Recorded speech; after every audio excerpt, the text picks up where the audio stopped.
Been a while, guys. Totally my fault that these haven't been happening. I decided to replace my laptop with a desktop computer to get better performance, and took forever to actually go out and buy a webcam so I could do these. So, sorry, but hopefully now that I've got everything back up and running, we can get back to doing these once or twice a week. Even during the off season, there's plenty of things to talk about. Today, I'd actually like to talk about the upcoming collective bargaining agreement between Major League Baseball and the Players Association. Buster Olney had an interesting article on ESPN.com earlier today. I guess by the time you're seeing this, it's going to be yesterday. But Major League Baseball wants to implement a worldwide draft instead of the current international signing system that's in place. Now, I don't necessarily have a problem with an international draft, but some of the things are weird with the way that Major League Baseball wants to do them. According to Olney's report, which I'll have linked below so you can read the whole thing if you'd like, they want to do a 10-round draft that's going to be held over 2 days, starting in 2018. They're going to do this in March. Now, currently, the signing begins in July, and anybody that's age 16 is eligible to sign. If you turn 16 by the end of a minor league season in that year, so let's say this past season, the seasons didn't end until sometime around September 12th. If a player turns 16 by that point in time, they're eligible to sign. Now, Buster Olney reports that the minimum age for draft-eligible players will be 18 years old by 2021. Now, it sounds like they're going to step that up. So Major League Baseball wants to make it so that the players have to wait an extra 2 years to sign versus what they're able to sign for right now. Now, that alone, I don't really have an issue with. Draft eligible players stateside right now, they have to either have graduated or be at least 18 years old. I guess that's not true, but you have to graduate high school, which for most people is 18 years old. Although there are some guys who are 17, and in the rare case, Bryce Harper decided to get his GED and go to college, and so that way he was draft eligible as a 17-year-old college freshman. But that kind of eliminates things like we're seeing right now. Like, let's take Julio Urias of the Dodgers. He's currently pitching in the playoffs. He's 20 years old now, but he made his major league debut at 19 because he started as a 16-year-old. He was able to work his way up through the system. Now, obviously, that's a rare thing, and you'll still have your Mike Trouts every 10 or 15 years that's going to make a debut at 19 years old out of high school. But it's just one of those things. It's weird to really think about, but I'm getting off target here. Now, if you're going to read Buster Olney's report, one of the interesting things is that Major League Baseball would like to operate facilities in the Dominican Republic, where international players can come in and develop their skills, as he says. Now, pretty much every team has spent millions and millions of dollars over the past 10 or 15 years to either start academies or upgrade or build new academies in the Dominican Republic.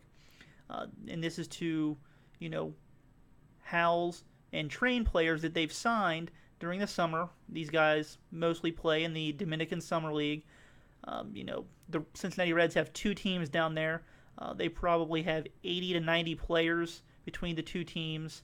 Now, obviously, not all of them are active at the same time. Some guys are hurt. Some guys just they're not playing.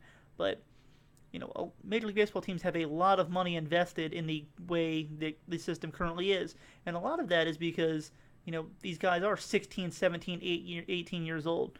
If you're going to hold off guys from signing until they're 18 years old, you're really kind of taking away a lot of the reason that Major League Baseball teams have developed and spent so much money to upgrade these facilities and make them better.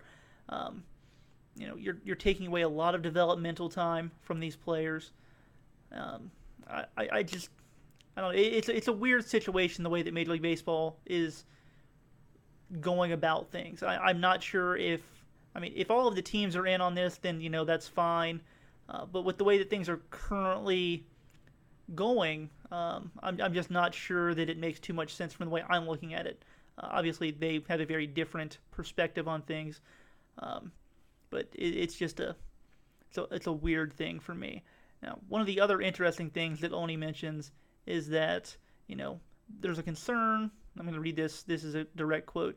There's also a concern that under the current rules, young teenagers are motivated to use performance-enhancing drugs in an attempt to draw higher signing bonuses without any possibility of oversight or testing. The business of handlers smuggling players from Cuba and demanding compensation has also been an issue that MLB players and teams have to face. Yeah, I mean that's certainly true. I've heard many rumors over the years of players that signed that they didn't exactly look the same way that they did before they signed, and a lot of that comes down to, well, maybe he was using performance enhancing drugs, things like that, and I'm sure that happens, but it's just a weird situation. One of the other things is teams are worried about spending a lot of money. We'll take the Dodgers for example. They spent somewhere around $80 million in the last signing period. Now, Major League Baseball, in the last collective bargaining agreement, set up things so that teams would be penalized if they went over their draft pool. Well, teams really didn't care. They just spent whatever they wanted to and paid they paid the penalties for going over. Big market teams like the Dodgers, although even some small market teams, the San Diego Padres spent nearly $60 million last year. Signing pretty much anybody and everybody that they wanted and just paying the penalties, and they'll deal with it later. They just were accruing as much talent as they possibly could. Only notes that, big market teams aren't going to be able to do things like that, so it's going to favor small market teams. And while I agree that, yes, a team like the Cincinnati Reds would benefit because they're not going to be able to spend, $80 million every other year like the Dodgers could if they really wanted to. At the same time, you're limiting what amateur players can get, and I really think that the key of everything, that's what Major League Baseball wants to do. They want to get out of this, is to spend as little money as possible acquiring amateur talent. We've seen it in the draft. Now, I think that generally speaking, Major League Baseball pushes out this idea that, they're spending a lot of money on this, and then they are. I'm not going to say that they're not. The Reds spent nearly $16 million last year. I mean, that's not chump change, but a lot of these guys aren't getting paid significant amount of money. I mean, of that $16 million that the Reds spent, I think $11 million went to the first three rounds, or first three selections they had in the first two rounds. So, a lot of that money goes to the top end of the guys' draft. And again, I mean, that's not to say that they don't deserve it. I think that they do, and realistically, they probably deserve more given what you can get out of them because of the way that you control their money the first 6 years that they're in the major leagues with basically pre-arbitration and arbitration numbers before they hit free agency. I don't know.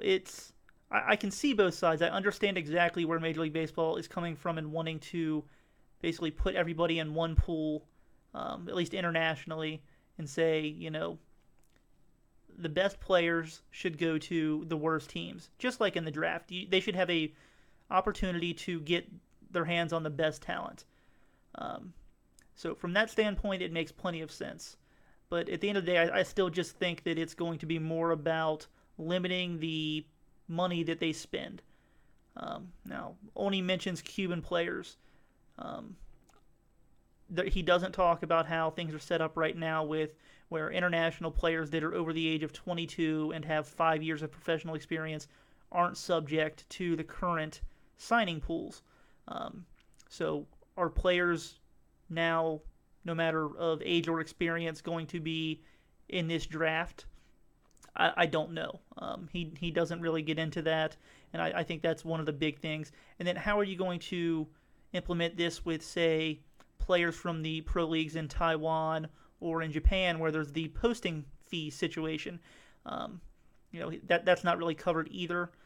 But I think that's going to be probably the biggest thing that comes out of the collective bargaining agreement this offseason.